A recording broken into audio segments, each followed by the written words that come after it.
Good evening, Cheeseheads, and welcome to the Cheese Room Podcast YouTube Live for this evening.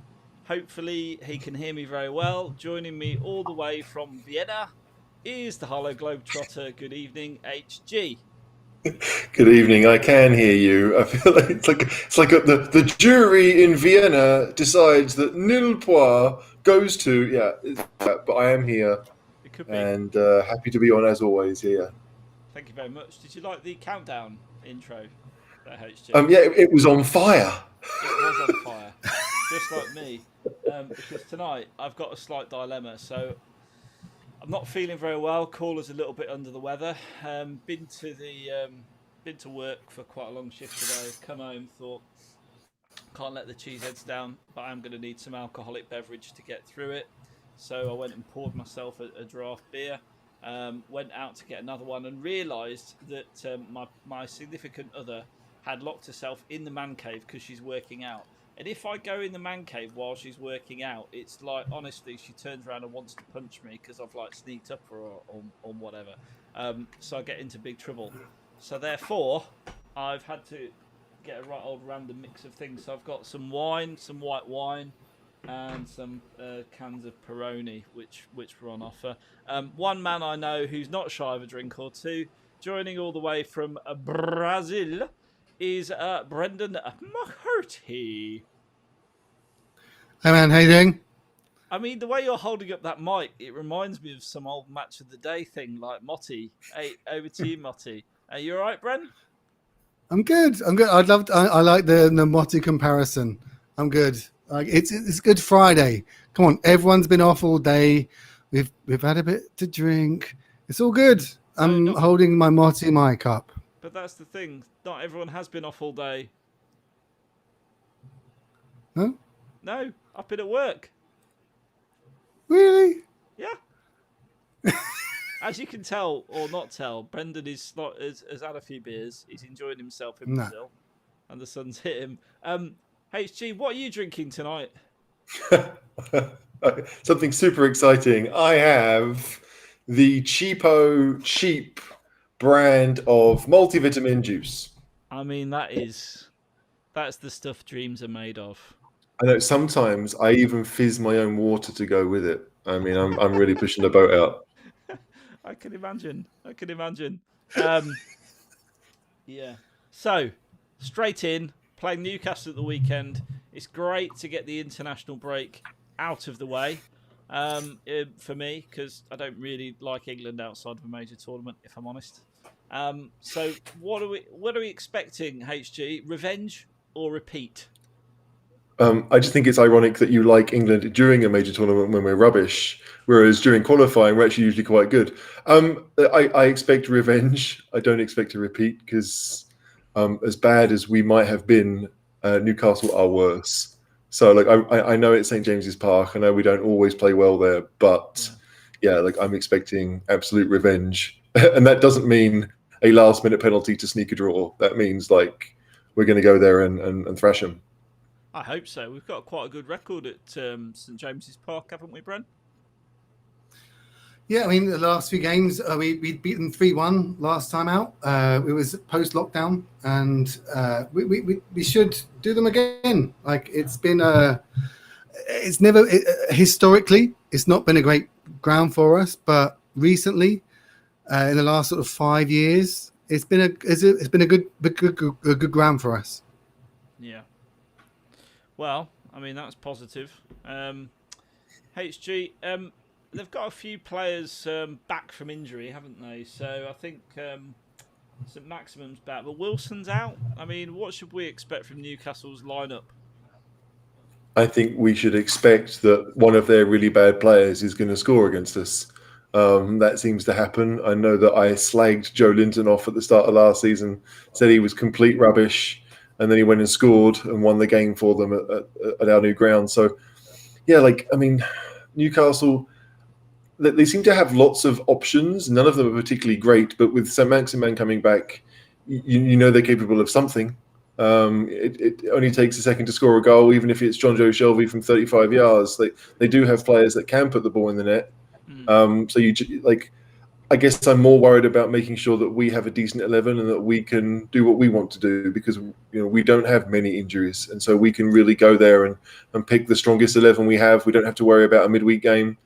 So as far as Newcastle are concerned, yeah, whoever they play, I'm not that fussed. Like, I realise that they do have decent players. Ryan Fraser has proven himself at Premier League level. He's not had a great season for Newcastle, but I mean, no one at Newcastle's had a great season. They've struggled for victories. So yeah, I guess I don't really worry too much. I mean, I always worry when I see Spurs play, full stop, to be honest, against anyone. Our recent run of form isn't particularly stellar, is it, in the Premier League? I think, what was it, you came up with the stat, we've only beaten how many top half teams? I know Newcastle are not top half, before you point that out, but we're a bit of a flat track bully right now, are we not? Yeah, I think Villa are the only top half team we've beaten since we beat Arsenal back in December. Yeah. So yeah, I mean, there is that, but Newcastle are very flat right now, so we should bully them. I just don't.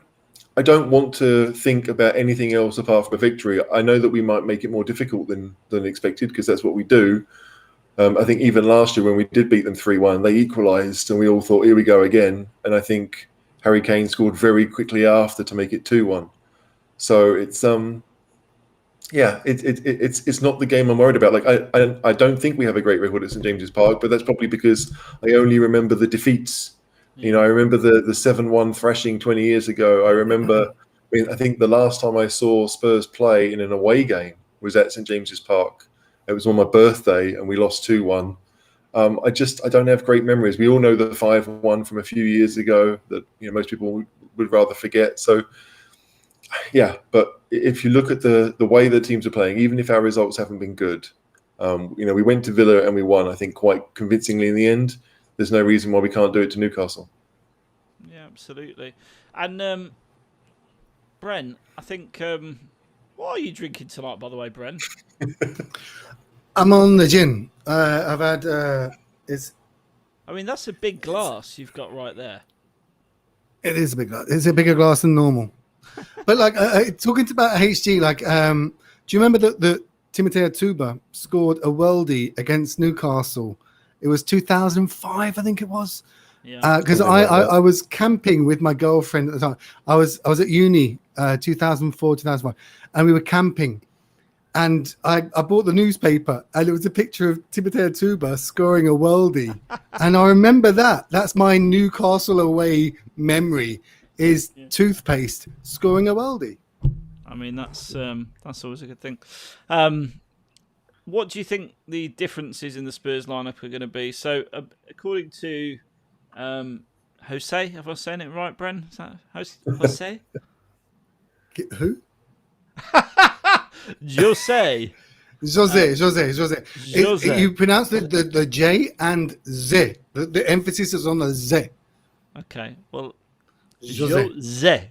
According to Jose, the lineup will be pretty much as full strength as we can get, minus Doherty and Davis. I mean, some would say that would improve the side. Would it not, Bren? Yeah, I mean, it's we've got some good players coming back. Like, we've got Reguilon coming back for us in the left back position. In right back, it's good that Doherty is not playing right now. So we've got. I'm optimistic for this game. I think that we've got enough firepower to do Newcastle, and we will do them. We'll do them. I think we'll do them. There's no question here. If we don't, then there's going to be questions asked. But right now, I'm confident for the game. So, I mean, the cheese room is therefore brimming with confidence, isn't it?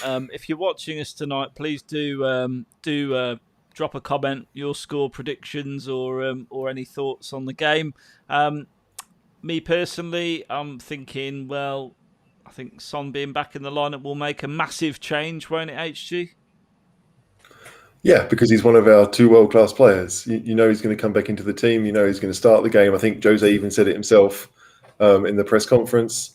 So yeah, it's we're going to see something approaching our best 11. I mean, if Doherty and Davies are the only two that are... HG, what is our best 11? Because I can see Nick Dornan's just typed in the comment box, any hope of Bale being back in the 11 tomorrow? He's a world-class player, is he not? I mean, does he not fit into the 11? What does that look like?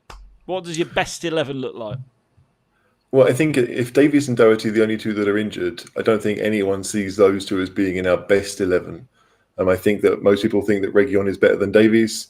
And at right back, Doherty hasn't really performed this season. So if it's going to be Tanganga again, or if Aurier comes back, one of those two I think are probably better than Doherty.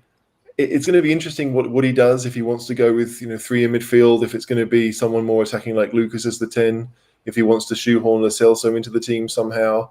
Bale in this type of game may be perfect for him because you don't expect Newcastle to really attack down the wings. So whoever the left fullback for Newcastle will be, I mean, I imagine it's going to be Jamal Lewis, but whoever it is, you don't expect them to be a massive threat. So, yeah, you do wonder that maybe this is a time for Son, Kane, Bale up top. But I think that whatever we go with, that there's very little reason for us not to think that it's Jose's first 11 or the team that he wants to play. That there's, we just don't have the injuries to think otherwise. Mm-hmm. No, I agree. Anything to add to that, Bren? Your starting 11, your best 11, what does it look like? I mean, we've got to look at what Newcastle... Sorry, go on. Here's one for you. Who would you pick at centre-back? For the centre-back two, I'd go with... Or three. Toby... It'll be a two. I'll go with Toby and Sanchez, I think. I'll go with that. I genuinely think that they are our best pairing right now. Looking at Newcastle's lineup, like they've not got a huge amount going for them. I think that Callum Wilson may be fit or might miss out. Sam Maximum is looking at us coming back, but they've not got a huge amount going forward. Ryan Fraser, Almiron, Joel Linton, they're not going to test us too much. So it's kind of a game where you'd think that our defenders will be able to deal with what the Newcastle can bring to us. So I'm not overly concerned with what Newcastle can bring, as long as we raise our game and we're up for it. Okay, let's go to some more comments then. So, Bale backlist, a quick yes or no in the starting 11 HG? No, not for me. And you, Bren? Bale, I'd go with him, yeah, why not? I'd go with him. I mean, this is why not, because he's not the future of Spurs right now. If he was guaranteed to be at Spurs next year, I'd be tempted to do it. But when it comes to loan signings, people that are going to leave in 10 games' time, I don't know. Like, I've got one eye on next season already, especially when it comes to the league. Hang on. What makes you think he's going to be not there next season? Well, I don't know that he will be. So I'm don't going know that on. he won't be. No, I know, but I'm going on the facts that we have right now. Right, the fact is, Bale's only signed for 1 year. He said, publicly over the international break that he expects to go back to Madrid. Maybe that was the truth. Maybe that was just him saying something that needed to be said. But will Spurs pay 240 grand a week to have him again next season? I don't know. So it's not as if we don't have options. I mean, Lamella could play on that side. Lucas could play down that side. People that have played quite well for Spurs recently. So we're not beholden to Bale. I don't, as much as I think Bale is the better player, I don't know. Like, we're talking about the game this weekend. We're not talking about next season. We're talking about right now. Bale, we've got Bale. Let's fucking use him. Yeah, maybe. But if Bale was playing as well as Bale can, then we play him. But he's not. Like, if it was an obvious choice, like if Bale was playing up to his potential, then you pick Bale every game. But he hasn't been. And Lucas has played well. And Lamella has played well. So it seems a bit crazy to say, okay, well, we think you're the better player. We've always thought Bale was better than those two, but he hasn't really produced it. So why should this Sunday be any different? Well, some comments coming in. So Neo says, have you guys seen the Bale and Roden YouTube video? Hilarious that Bale said you should always give 100% on the pitch. Have you said that, HG? I haven't seen the video. I think I know the video that he's talking about. But yeah, like Bale doesn't, right? Whether we like it or not, he doesn't give 100%. We saw him do it for Wales. I saw the last 10 minutes of their game where they beat the Czech Republic, and obviously he produced the cross down the left for the winner. But even at the back, at the end of the game, he was harrying the Czech fullback. He was just doing what you'd expect from a football player, right? Someone who cares about the result. You don't get the impression with Bale, sadly, that he cares too much about whether Spurs have a successful season or not. He might play really well in the Link Up final if he gets that far, Carabao, whatever it's called. But I don't see it. Like we've got so many options that can play. You could play Son down the right and have Bergwijn on left. That might be a 3 that we'd see much more next year. But until Bale commits, I don't know what's in it for us. Is Bale right now really better than the other options we have? I don't think he is. What, he's not better than Lucas Moura? No, look, he's better, as in he's more talented and he's obviously achieved more, but he hasn't produced it regularly for Spurs. I mean, it's not too long ago that we. I just want to bring a point here. Go on. So Phil Ambrose says, I really don't buy this sudden narrative he's slacked off. Yes, he was poor against Arsenal, but the whole team was awful, including Kane. HG, how do you plead? Bale hater or no Bale hater? Well, I'm not a Bale hater, but I mean, he was one of the worst Tottenham players in their game because he kept on leaving Doherty exposed. We all saw it in the first half. They were bad, but we all saw that Arsenal were attacking at will down that side of the pitch. It was only a matter of time that they scored. I understand that Bale might have been, maybe he was told to stay high and hope that if we did win the ball, then we could play it to him quickly and start a counter attack. But at some point, you have to think, we have to defend a bit more, especially because we've taken the lead. So I understand that Bale wasn't the only one who played badly in that game, but obviously there's a question mark. There has to be a question mark. Okay. Bren, you feel the opposite, I guess. Look, I'm happy that Bale came back and he has shown his sparks of skill. It all depends on how much we're willing to invest for the next season. So I'm all for Bale sticking around. It took him a while to get involved, but look, he is world class. He is world class. We can see when he plays in certain games, he's the best player on the pitch. And that comes at a premium. And I think that the fact that we've got him paying a fraction of his wages, I'd stick with him. I don't know if the question is if we give him another year or not, but I'm happy with him. Let's keep him, and he can deliver from set pieces. From we saw for his game against for Wales. I think it was against. Who did he score against? The cross that he scored against. He clearly is a world-class player, so I'd keep him for sure. As I said, look, if we're talking about keeping him for next season, I'm not against the idea, but right now he's not our player next season, and we have to think a little bit about that. And you can't tell me that there is a massive drop-off between the way Bale is performing right now and the way that Lucas or Lamela is doing the same thing. Hang on. Did you just put Bale and Lamela in the same sentence, HG? Yeah. That's how bad Bale has been. That's how bad. Hang on. And I'm going to take exception to that because I'm right with my man Phil Ambrose here, who says, watch the Palace, Burnley and Fulham games a few weeks back and tell me he wasn't arguably the best player on the pitch. Well, I mean, I agree with that, but if you don't perform, you're punishing Bale for one game where everyone was shit. Yeah, everyone was bad that game, but again, we've got lots of options.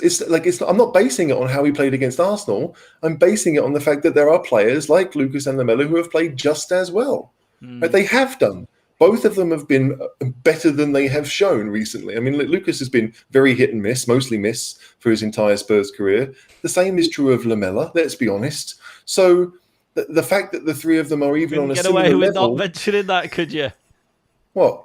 Well, no, but it's true. I mean, it is true. Like, Lamela has done so much better this season than he has done before, but there was a very low bar that he had to clear. But the point is, right now, you're looking to see who might perform or who might become a better three, because if we are going to play three up top, who's it going to be? If it's a 4-2-3-1, then perhaps Lucas does play as the 10, and you can have Bale on the right hand side. But I don't know, with all the options that we've got, do we really need to start Bale? Have him on the bench by all means, but why would we give him time? He's not our future. Yeah. Okay. Well, look, I hear that, I understand that, I get that. But surely you pick your best 11, your most talented 11.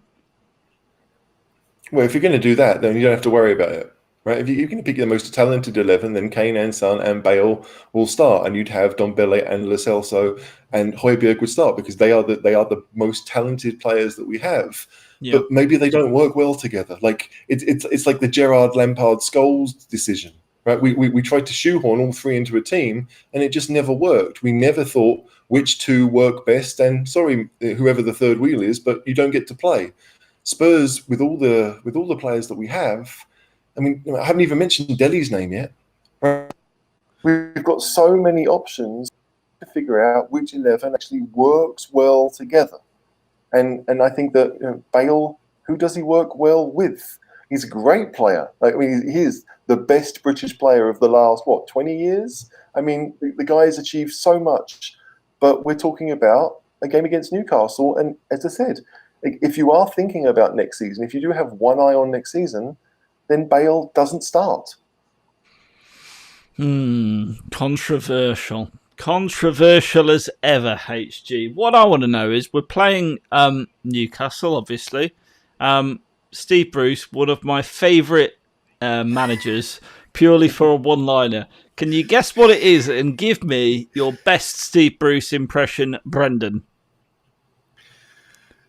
How's the bacon, did you say? Is that good?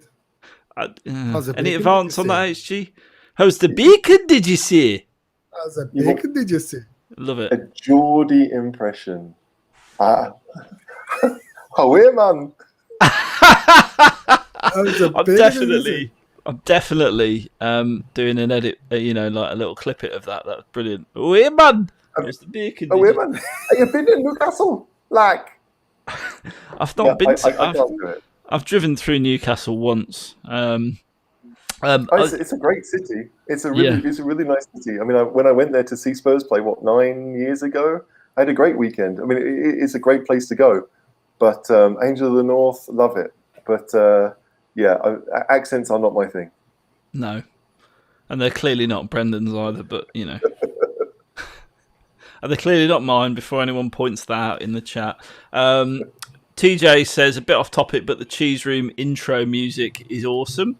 Thanks very much for that. That's good. Is that the new one or the old one? The new one, yeah, the new one. He says the new one. Cool. I like it. Who'd have thought I could hammer out that on the electric guitar? Yeah, no one, because I don't think you can. Neo says, I didn't... I'll have you know, right?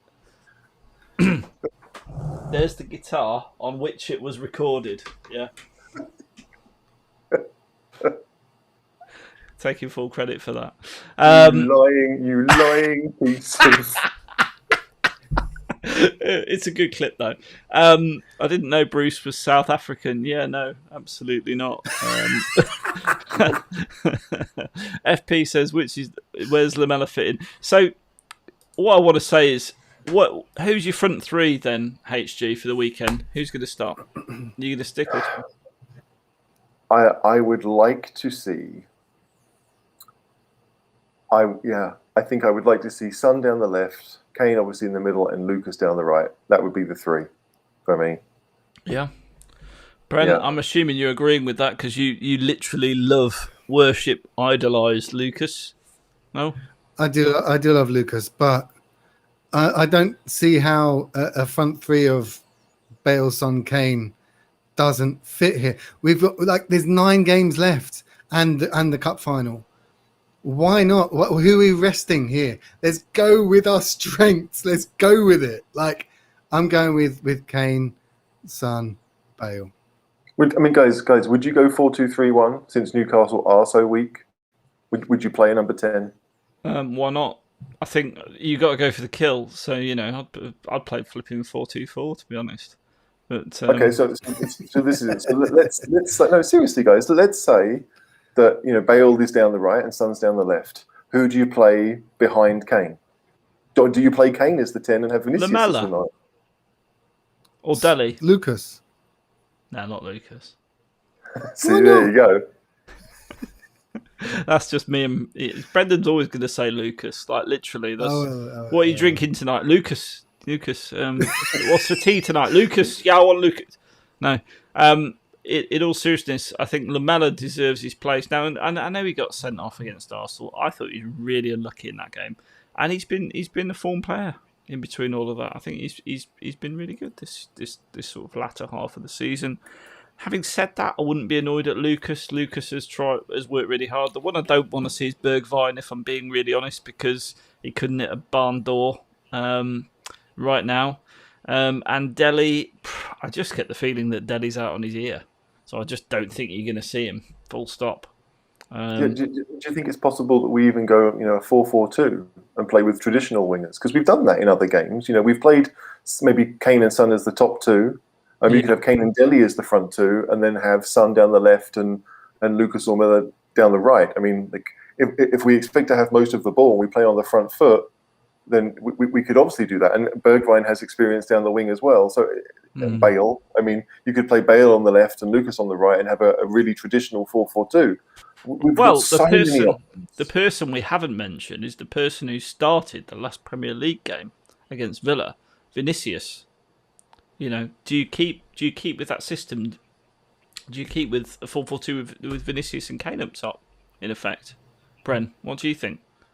I'd love to. Obviously, I'm here in Brazil. Brazilian. Bren's logic. Brazilian, put him in the team.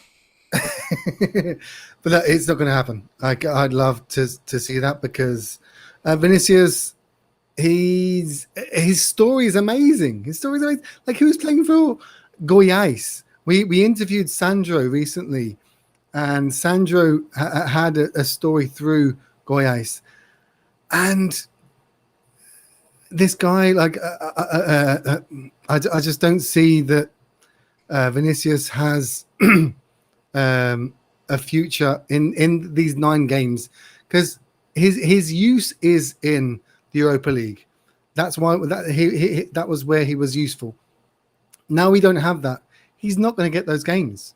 We are going to let him go or sign him on half what Benfica were expecting for him. But no, it's not going to happen. I'd love to see him start, but I'm sorry, but Vinicius is a legend, but it's not going to happen. I'm not sure he's a legend yet, but he's a legend in that he's given us some great moments, but he's not delivered for us in terms you're of the legend, Bren. Telling you now. But HG, you're gunning. I can see you are literally chomping at the bit to say something. So spit it out. Go on, HG. Go ahead. The funny thing, guys, is that we could just start the same 11 that played at Villa. Yeah, right. I mean, really could. I mean, like it would be. I mean, it would mean Lucas down the left, which I hate. It would mean Lo Celso down the right, which I hate. But they won 2-0. They got the job done. And if it's Kane and Vinicius up top, okay. I don't particularly like the idea of us doing that, but why not? Like, never change a winning team, right? I agree. Was it 2-0? Was it 2-0 or 1-0? Brent, just explain to everyone watching, how long have you been drinking for today? It's Good Friday. Come on. Good Friday is the day to enjoy yourself. It's a holiday. So. If anyone's got a question for Brendan, drop it in the comment box now. Because it's a good time to literally play Truth or Dare with him or ask him anything you've ever wanted to. But we're too afraid to ask. Yeah, it was 2-0, mate. It's 2-0. Oh, good.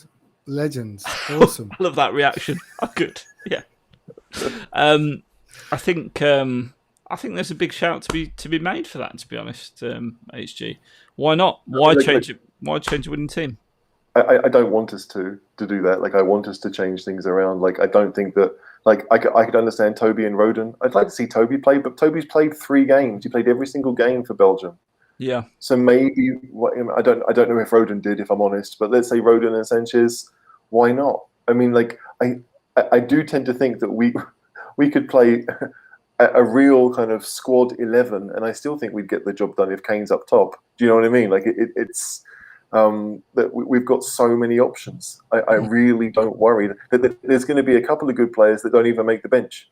I mean, the squad is relatively strong. If people aren't injured and it's only 2, then we really shouldn't be concerned at all. The question is, who do you want? Do you want Højbjerg and Ndombele again? Do you want Lo Celso to start again? Did Lo Celso go to South America? I don't think he did.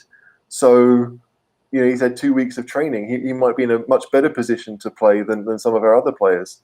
It's going to be a big test for Jose because, I mean, I don't think he's proved really so far that he knows what a good team looks like. I think he's been lucky in some respects. I mean, that's a bit harsh on the great man, isn't it? Well, look, if you want to go back to when we were, grinding out results and playing very boring football but getting the victories, then you could say, yeah, let's go and see Højbjerg and Sissoko again, and we'll sit deep.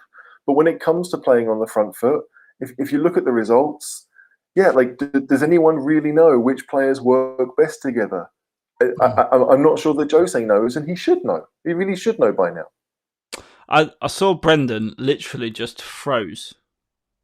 Like it was nothing I'd ever seen before. He was just frozen, and lo and behold, his camera's gone, I think. So that's his internet. That's certainly the reason. Oh, hello, what's going on here? Swapping cameras. The famous Brazilian internet. Brazilian internet. There's an issue in the jungle.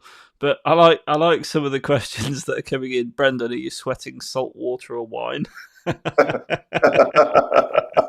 I mean, what's nice about all of this is I was sort of the resident alcoholic in the cheese room, but clearly no more.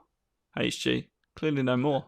I think there's a difference between just, like, you might drink regularly, you might know your alcohol, but yeah, I don't know if you have it for breakfast. And like, if I lived on the beach and it was a 4-day weekend, yeah. Maybe that would be my breakfast. I mean, I don't drink at all, so asking me about alcohol is the worst thing you can do.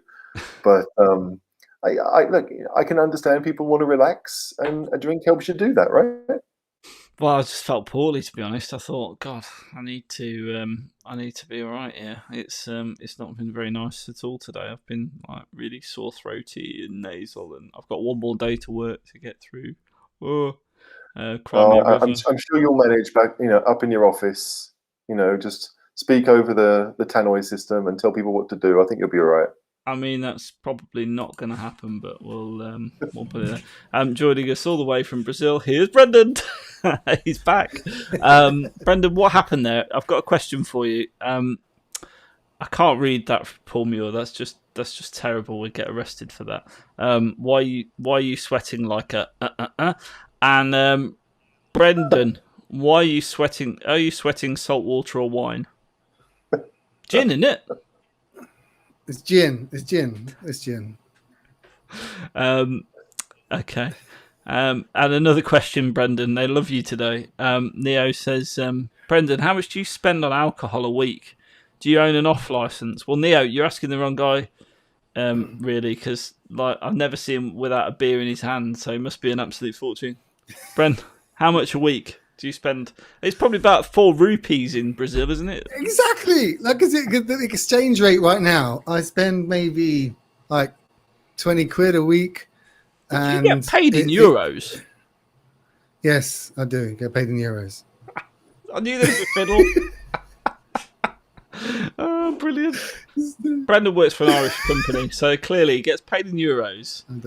Goes over to the third world, which, that's what you call Brazil, right? The third world?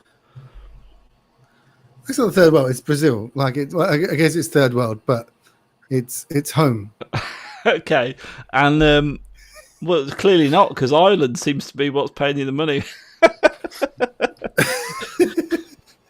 Anyway, we do digress. Paul Muir, I can read that one. Question for the three of you. Which Spurs player came out of the international break in the best form? I'm going to go to you, HG, because Brendan looks like he's praying. Hail Mary. I didn't really watch much of the international break, if I'm honest. I could say skip. I think that obviously Harry Kane scored, right? I mean, it was a great header. I did see that. So, Harry Kane is never really out of form, is he? But And when it comes to, I mean, Joe Rodon had a really good performance against the Czech Republic. It would be very, very harsh on him if he didn't start for Spurs. Let's be honest. He didn't put a foot wrong in that game. He's not put a foot wrong for Wales. Joe Rodon, maybe he should play next to Sanchez again. But I mean, so many of our players went away. But if you look at the ones that certainly from the British teams, Rodham did really well for Wales. Kane did really well for England. Dyer got a week and a half of training with other players. I mean, he didn't really come on, did he? So No. I think that those are the two main ones. If we discount Skip's 390 minutes for the England under-21s, and obviously he's not at the club right now. But Kane and Rodon, I think probably the two that were best. Okay, fair. Bren, for you? From the international break? Yep. Rodon, the thing is with Rodon's block, everyone raved about his block, but it was his man. There was a lot of Twitter fanaticism about Rodon's block, but that was his man. Like if he had not blocked that shot, it would have been bad on him. It was great to see Rodon get his block. His block. But beyond that, I'm not a huge fan of the international break. I'm half Irish, so watching Ireland struggle and lose to Lithuania. Was it Lithuania or Liechtenstein? Luxembourg, exactly. But no, from our boys, it was good to see Hugo get another cap under his belt. Beyond that, I'm not a huge fan of the international break. I'm all Spurs. I mean, that was about as non-committal as Boris Johnson. I would say Joe Rodon's the one that seems to come out with the most noise, because Harry Kane, we all know, is a brilliant player. Joe Rodon obviously impressed for Wales, and it links to a question from one of our watchers. Ilana says Rodon has to start again after the Villa game and his Wales performance on Tuesday. HG, does Rodon have to start again? Is he now going to take over one of those centre-back positions that really have been... They're just crying out for someone to go, I'll step up? Yeah, I mean, it's difficult to really comment about the Welsh game because I didn't see it. I know that Wales play with a back three. I don't know whether that helps Rodon. I mean, we won't play with a back three almost certainly. So it's tough because, to me, and we said this a lot on the pod in various videos, it's Toby +1, right? That to me is going to be the best centre-back pairing we have. We know that Toby and Sanchez work quite well, but it does mean that Toby switches to the left-hand side of the pair. Maybe if you play Toby and Rodon and actually play them in their natural positions, because Rodon is quite comfortable on the left-hand side, that might be something. Because I just don't think we've seen it. I think we saw it for 45 minutes against Marine, but that's it. So it's going to be a chance maybe for the two. But whether it's Rodon or Sanchez, I don't mind which one it is, but I do think that Toby is the best defender of the club. And even if it is Newcastle, a very weak, out of form Newcastle, I want our best defender. Credit. They're a Premier League team. I don't think we can't take it for granted. No, exactly. They are a Premier League team. Spurs. It doesn't take much for Spurs to play badly. Let's be honest. I mean, we had a few shockers this year. So Newcastle. Look, I don't expect Newcastle to be able to do much, but that doesn't mean we can really take it. We can't play 7 or 8 score players, right? We can play 2 or 3 maybe, and think if we were worried about rotation, but we shouldn't be worried about rotation because we don't play again for another week. So it should be, to me, Toby +1. If it's Rodon, great. If it's Sanchez, okay. But I don't think Sanchez or Rodon really deserve to be dropped, but I do think that Toby is better. Fair point. A few points coming in. Højbjerg did do well in the international break. I saw he got a goal. I didn't see the game or anything, but I saw it. He scored and got an assist. Was it a good goal? Oh, he scored against Austria. So yeah, I saw those ones. Had I thought about it, I'd have gone. I'd tried to stand outside the hotel. Did you just fall over, Bren? No, my phone did. It's fine. Sorry, HG. Carry on. Højbjerg's goal. It was. I don't want to say a tap in, but basically it was a long ball over the top. the keeper came out to get there before the player, didn't really. I think he kind of missed the ball completely, and Braithwaite was just able to play it across to Højbjerg, who, although it wasn't an open goal, he just had to shift it to the side of the defender and then could pass it into the net. It wasn't a worldie, but he did take it well. Denmark scored 4 goals in about 15 minutes in that game. Yeah. Austria just kind of fell apart at the seams. Did Eriksson play well? Or I don't know. I didn't really see much of the game, but I do know that, if Denmark win 4-0, you'd have to think the better players have played well. When Eriksson is still that. Austria had pretty much their best available team playing. They weren't struggling, but it was just. I think that Denmark were just the better team. Denmark had a pretty good. I think they won all 3 of their qualifying games. They're now top of the group. They went to Israel and won. They went to Austria and won. They're 2 of the most difficult games they have in their group. So it was a pretty good 10 days for Denmark, and you'd like to think that Højbjerg has come back full of confidence now. You'd like to think so. Are you okay, Bren? Do we need to call someone for you? I'm good, man. I'm good. Okay. How are you? No, I'm fine. Absolutely. For once, I'm not the drunkard, so I'm absolutely fine. Lucas, caller, do you want to play us a song on that piano? No, I don't. It's purely for show. But no, I can play a little bit, but I'm not going to embarrass myself live on the interweb. I don't think Lucas also says, I don't think any of the South American teams met because of the quarantine that would have been required. Fair enough. Brendan propped up the pub for a top-up and gets paid in beer tokens. Yeah. I'm sure there are some Irish people that do call them beer tokens. Brendan's glass is bigger than my council flat. Yeah, makes a change, to be honest. Brendan's normally got a very small glass. Paul Muir, what is Brendan doing? I don't know, Paul. I've been trying to work out myself, if I'm being really honest. Someone get Brendan on VAR. And Lucas says Austria's keeper, let's just say, is not world class. Yeah, it's very true. I think Austria's keeper reminds me of an old WWE wrestler. And not a good one. Which one? If Austria's keeper was a WWE wrestler, who would it be? Hardcore Holly.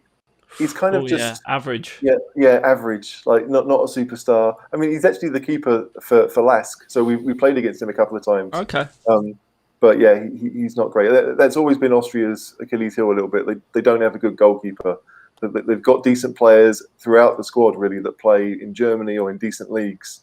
But the goalkeeper, I tell you what, that's a great game. Problem.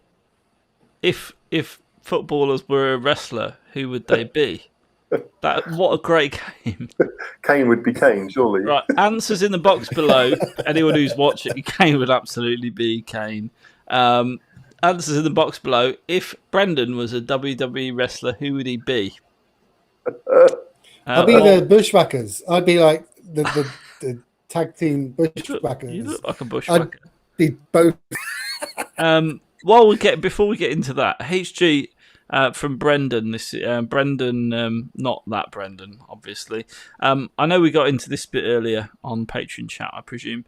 But do you think anything about the transfer market for strikers this off-season will impact a potential market for Kane this summer or next? Yeah, there's definitely going to be an impact because let's say that both Haaland and Mbappe leave this summer, they switch clubs. You're going to have those clubs that lose them looking for new players, right? When it comes to next season, yeah, who's going to want a central striker? It will depend. A lot of it will depend on where those two players go. Bayern, obviously Lewandowski's there for a couple more years, but he's older than Kane, so they might be looking for someone new. Barcelona, if they don't get either Haaland or Mbappe, which I suspect they won't, might be looking for a new central striker because Griezmann again is older than Kane and hasn't really done too much. So Kane's always going to have a market, but it would take let's say Haaland goes to City, which I would probably expect, and Mbappe goes to Real Madrid, which I would probably expect. Then those two teams will not need Kane. They might want them, but they wouldn't need it, and Kane will want to play wherever he goes. Well, so Kane's want all they want. Yeah, exactly. Kane's market, I guess, would be, I mean, who can afford him? PSG, Barcelona, maybe, if they somehow, manage to wangle off all the debts they have. I don't know. But I think for this summer, I don't see Kane leaving. No. And next summer will be completely different. I mean, no one really knows. I don't think anyone expected Haaland to go this summer, because next summer is when the clause kicks in and he's available for a lot less than he's worth. But Borussia Dortmund might think, okay, well, now's the time to cash in, because we will get more. They'll definitely get more this year if they sell him than they would do next year. And he's not going to stay any longer than that.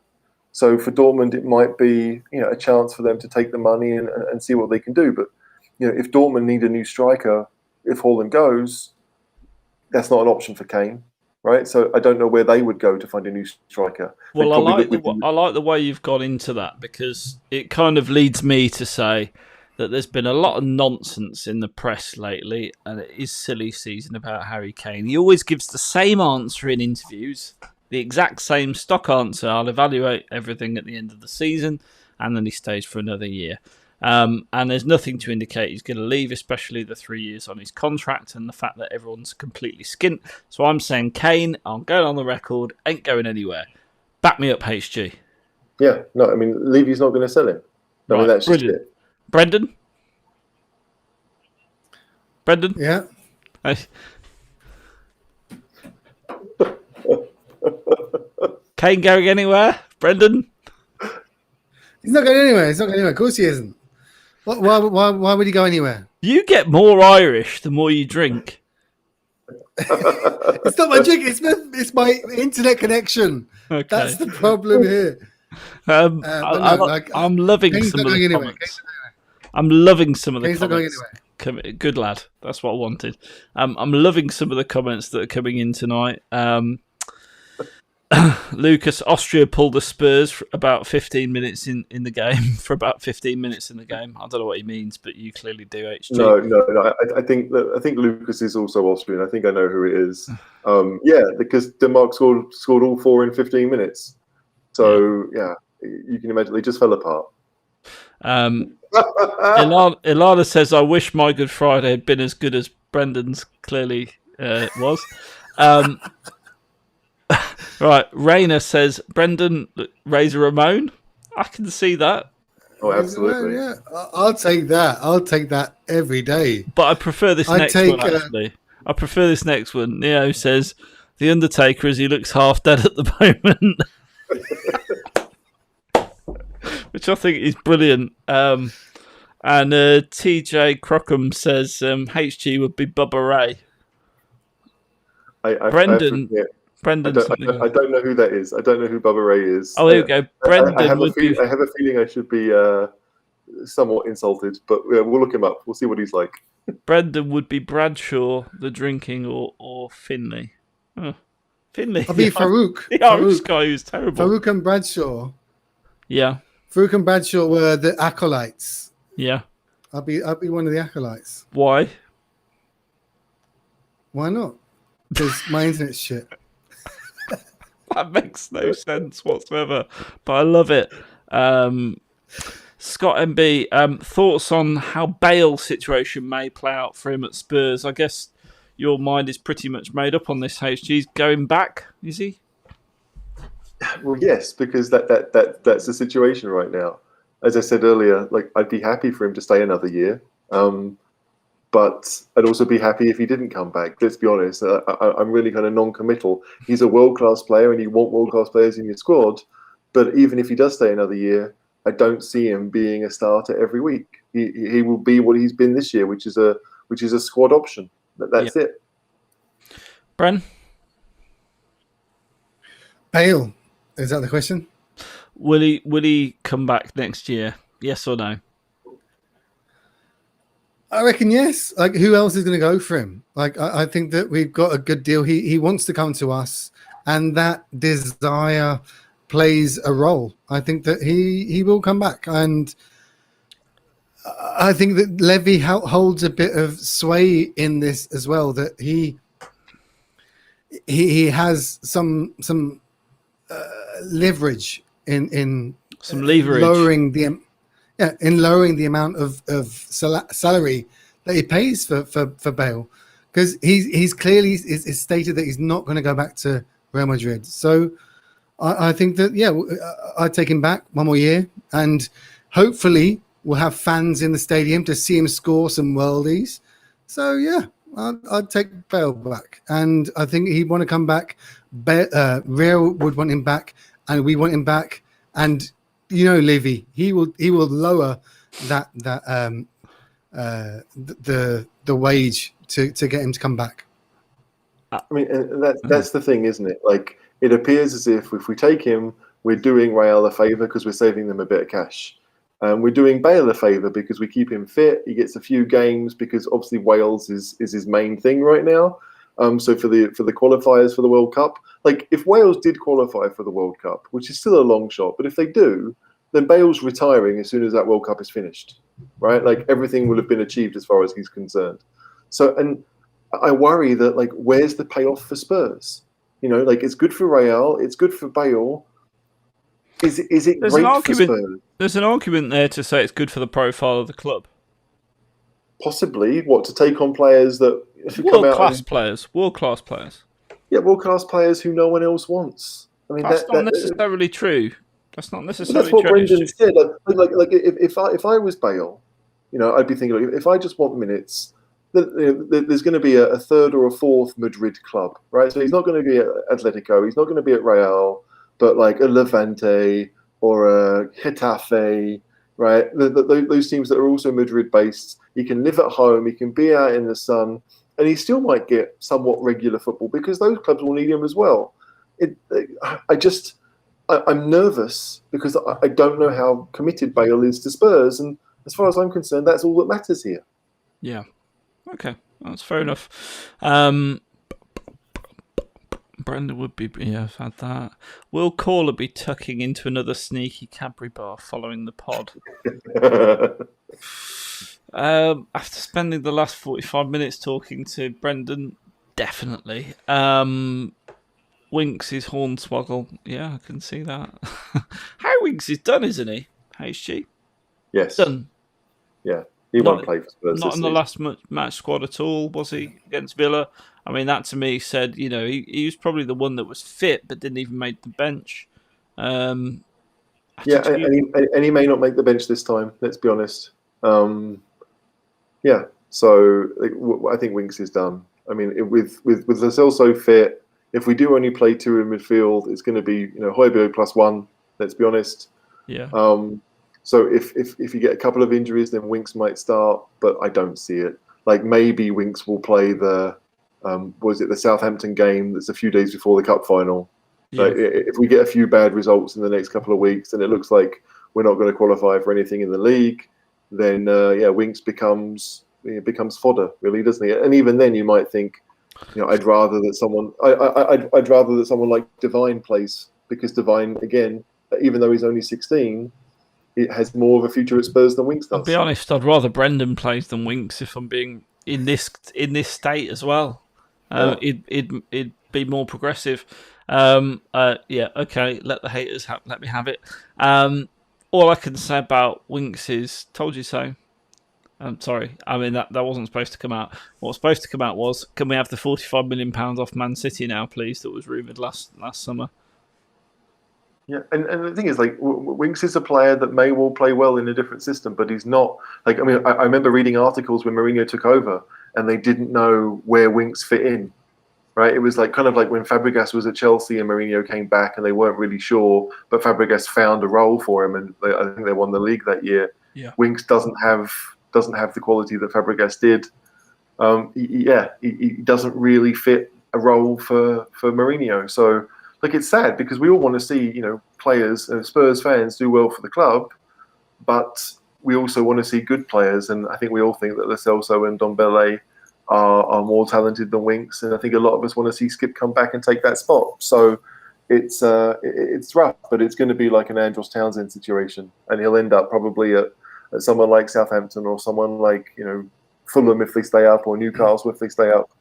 And do well. I think he'll do well. Yeah, exactly. He'll do well. Exactly. He'll have a good Premier League career, but sadly it won't be for Spurs, just like Andros Townsend. I think you're right. Yeah. I think he's not a bad. He's a useful. I've said it before. He's a useful, tidy squad player, but a bit like Kevin Walker-Peters, he needs to break through his Spurs to get that regular football, to nail down that place, etc., etc., etc. And the only regular football he's ever really had for Spurs was when Yama was crocked and Dembele was on his way out.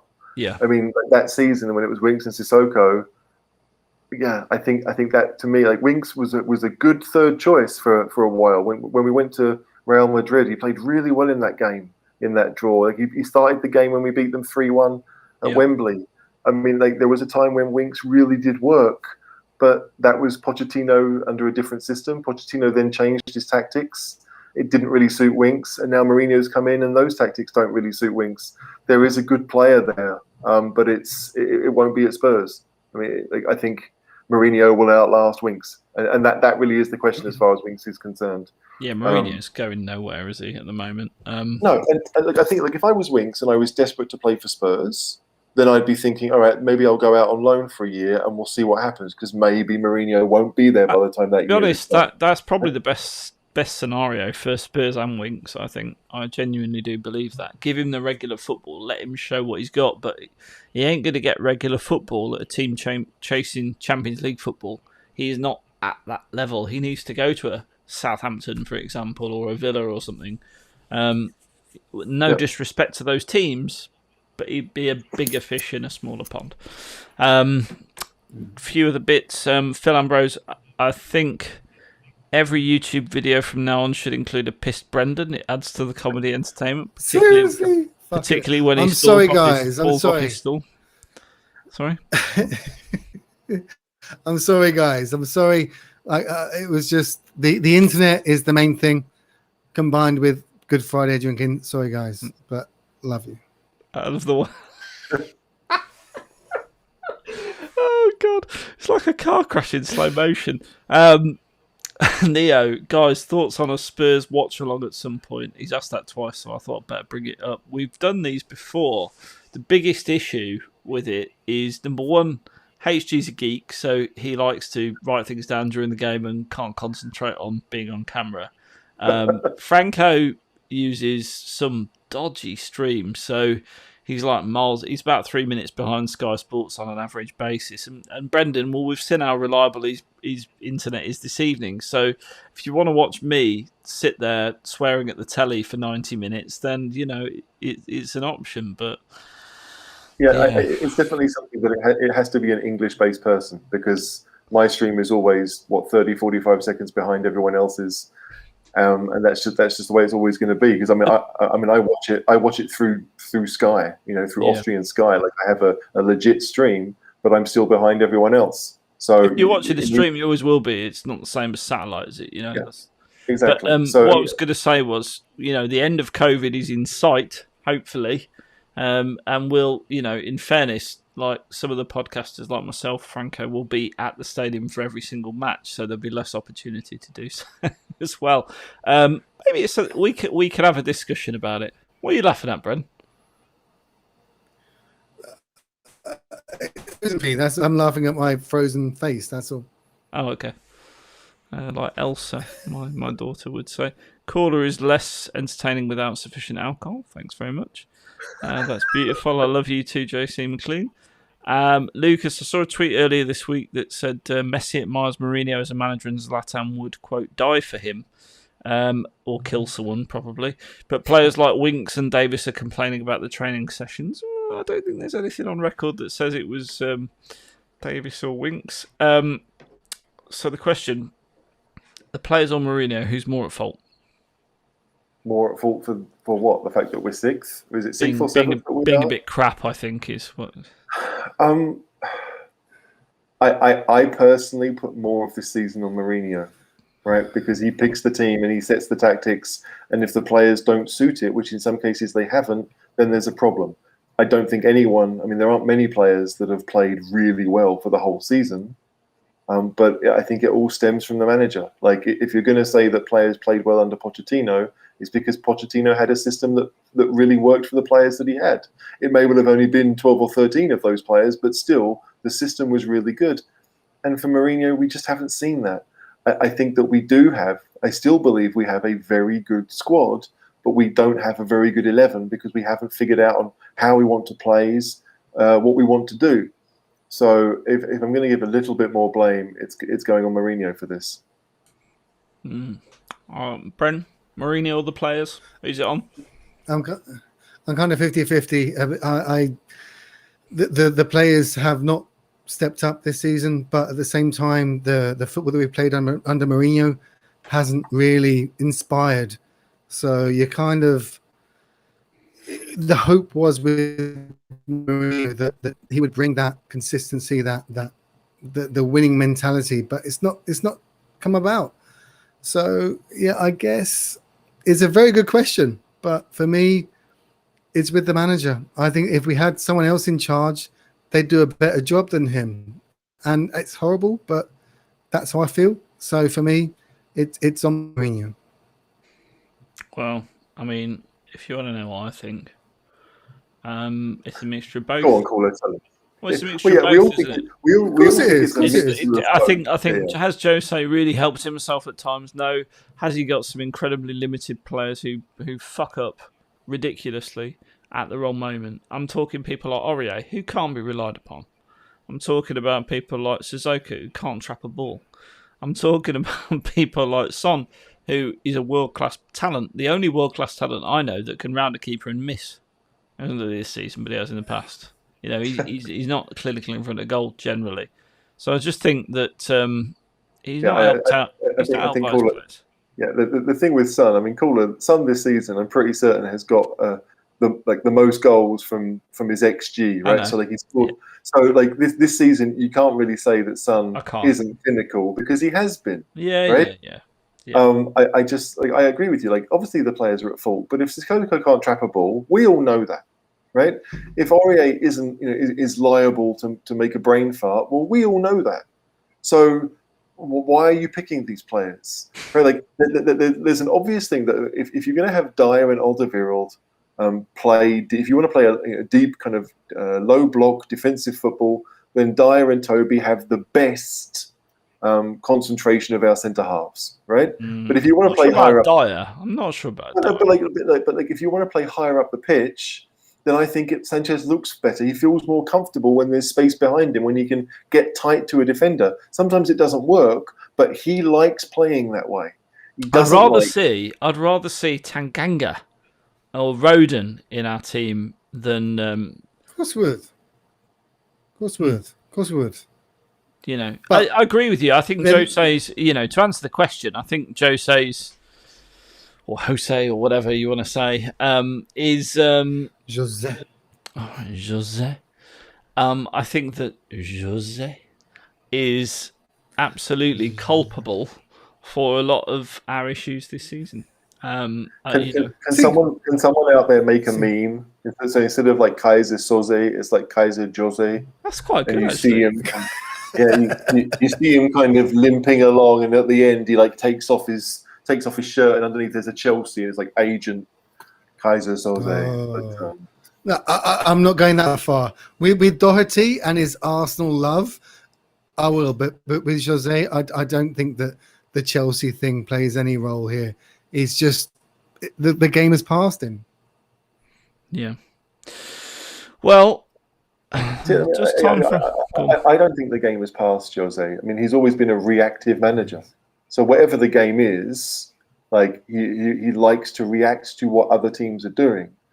That's the difference. The difference is that with Chelsea and with Real Madrid and with Inter Milan, he had a squad of world-class players. And at Spurs, he has 2 or 3. At Porto, he didn't. But that Porto team, they beat Monaco in the final, right? They beat Man United in the semi. No, it wasn't the semi, but they beat Man United. They scraped through with a late goal to go through on away goals. I think Deportivo La Coruña were in the final for that year. I think even Chelsea, were in the semi-finals that year. So that's not to do it down at all, because he obviously won the UEFA Cup the year before with Porto. But that Portuguese side was actually very, very good. That Porto side was very good. But I don't think it was a team of world-class players, because Paulo Ferreira played for him, and I don't think he was world-class at all.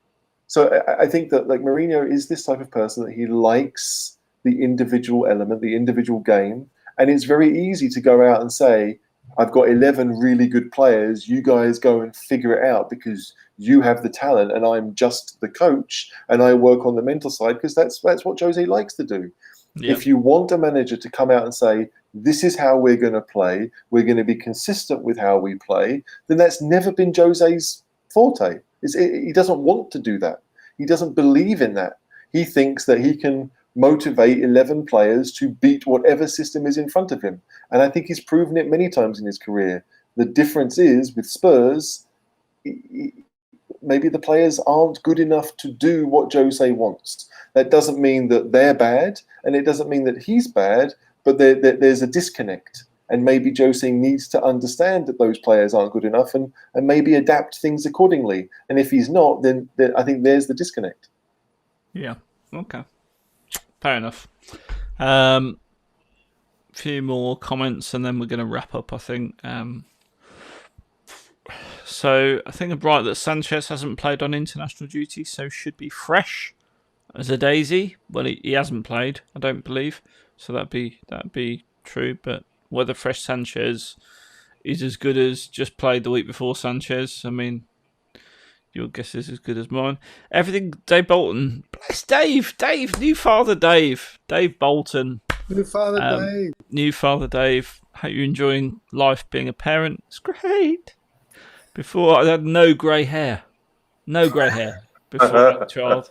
Yeah. And now look at the state of that. Although I must say, someone said the other day, as Corda died, he said, "No, it's the lighting in this room because I've got the lighting rig up.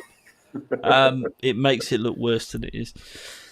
It's not this grey in real life, honest." Dave anyway says everything stems from the fact that Mourinho is not as tipsy as Brendan.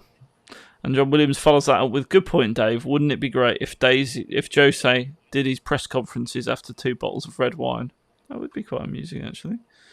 Sissoko couldn't trap a mouse. That's true. Someone called Brendan's sponsor. Okay. Sean says, "Don't end. I just got here. HG recap, please." Sean. What's the video, mate? Sean, bless you. This will be on YouTube, mate. But I want to say, I see you've just tagged me in a Facebook post saying about you Peloton bike riding. So I want to say, well done, Sean. You're doing some awesome work on the bike. Keep it up. And this is not a paid sponsorship. Guys, I'm going to wrap up there. So this was to begin with the Newcastle preview. So if we can go back to the beginning and say, what's your prediction, Brendan? 2-1 Spurs. 2-1 Spurs. Okay. Scorers? Who should have put my first goal on? Son and Kane. Because I'm lazy. Son and Kane. Yeah, I need to pee. Son and Kane. Very lazy. HG? I see. By the way, HG, I see Lamella won goal of the month for his Rabona. Yeah, second Rabona in 8 years. Quality. I think that I think we'll win 2-0. It may even be more. Like I don't want to be overconfident, but I don't see Newcastle scoring really. I think we should be good enough to stop them. So 2-0, very much like the Villa. We do enough. I don't think we'll play particularly well, but we'll do enough to win somewhat comfortably.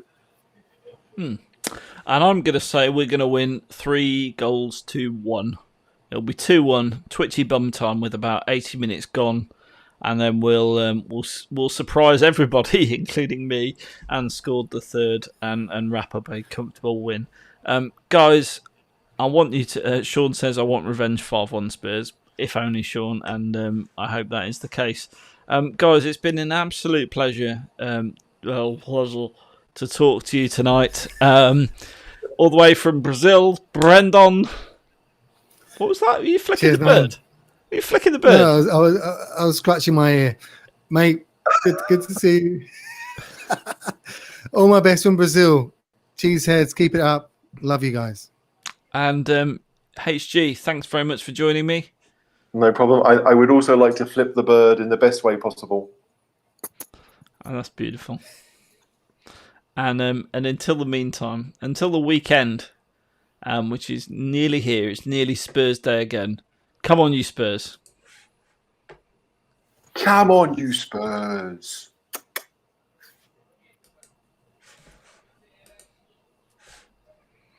There we go.